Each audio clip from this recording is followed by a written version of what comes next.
Hey guys, welcome in. Today, got a favorite project of mine for first grade that I do with my first graders. It is on Vincent van Gogh's most famous picture. What is it, everybody? It is Starry Night. Hopefully you can tell by my awesome example. It is a Starry Night tear art project. So I have a couple supplies here on the table for you. Obviously your paper, pencil, glue sticks will be something that we'll use in this. And a lot of different colors for Starry Night.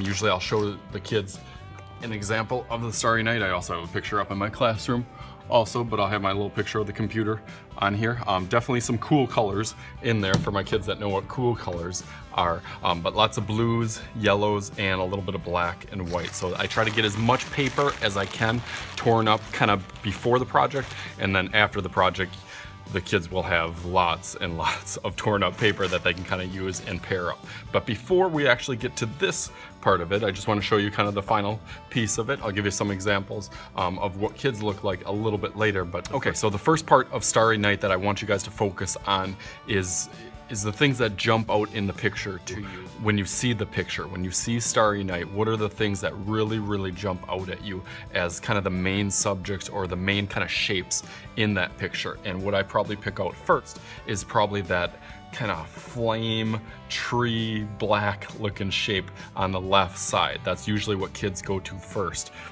If they don't go to that, usually they go to the sun or kind of the city. So that's kind of the three things that we're gonna start with, that kind of black shape over here, the city, and the sun. A big thing that I try to get them thinking about as they're doing this is movement.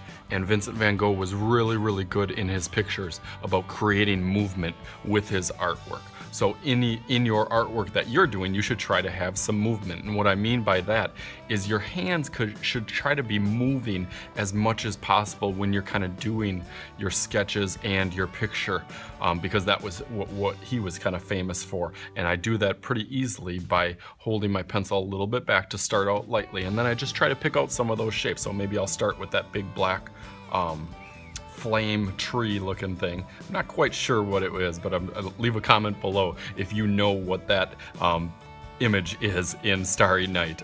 There's probably a lot of ideas and questions about what that is. So maybe in the comments below you guys can leave what you guys think that picture or that part of the picture is. So I'll start with that kind of shape, almost like a flame, but you can see how I really get the movement into my art as I'm doing that. I'll go over it a little bit darker so you guys can see that. Sometimes I forget that you guys can't see because I start off really lightly, which I want you guys to do as well. So I'll start off lightly. I'm actually going to add that little horizon line, and what a horizon line is kind of where the ground and the sky meet. And the sky kind of goes in the half, but it kind of starts off a little bit lower and it kind of goes up to the top, almost towards the middle. So it kind of slants down. So you can start with that line too. That would be a good start.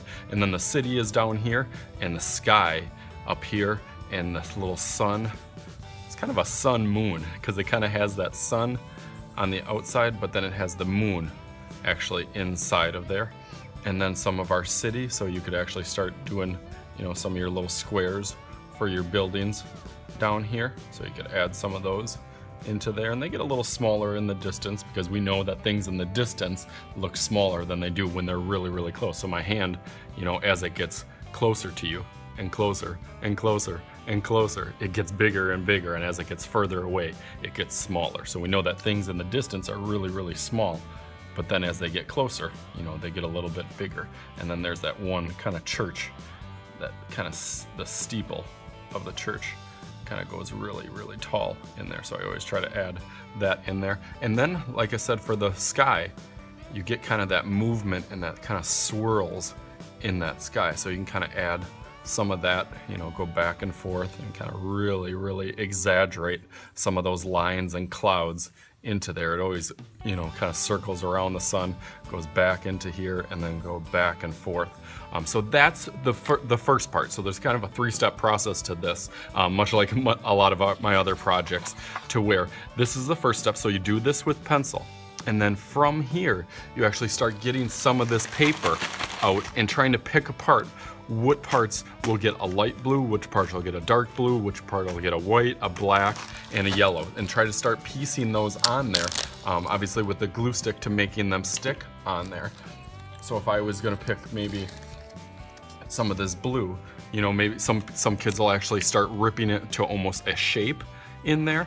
But I always try to tell the kids they should be about the size of your thumb. Your thumb would be a good size for the pieces of paper, because if you start getting paper, you know, that's, you know, this big, it's just gonna start covering up too much of it, and I want it to be kind of a piece by piece section. Because so as we start putting our paper on here, start putting it on there almost in the movement and the way that some of that, the clouds, or, you know, if I get some black over here, you know, I could start with a big piece, but then I could, you know, just start ripping off little pieces that kind of start to form and get me some of those little pieces and shapes that kind of make up that big shape, you know, instead of just using, you know, some kids misunderstand this and they try to actually make, you know, their pieces like that shape, but that's not the idea. I want those little pieces to turn into a big piece.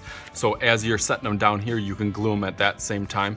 I would recommend just gluing them. Just put a little bit of glue from side to side on there, and then start gluing it on your sheet of paper. And then from there, then you can obviously see how my example kind of turns into that, trying to pick apart the lights and the darks and trying to get some sort of city area, some sort of horizon line, you know, where the sky and the city is different, and then some of those good shapes in the clouds and the sky, and obviously that big kind of form up there in the top left-hand corner. So if you like this project, like I said, this is one of my favorite projects. If you like this project, make sure to give it a thumbs up and hit the like button down below. Also, while you're down there, hit that subscribe button. That's the easiest way to get to all my videos. Coming out with multiple videos, fun free videos for kids and art projects, lots and lots of those. So hit the subscribe button. That's the easiest way to get them in your news feed. It just shows up on your email. It'll give you a little link to it to get those all the way set for you. Thanks again for watching, and we'll see you guys later.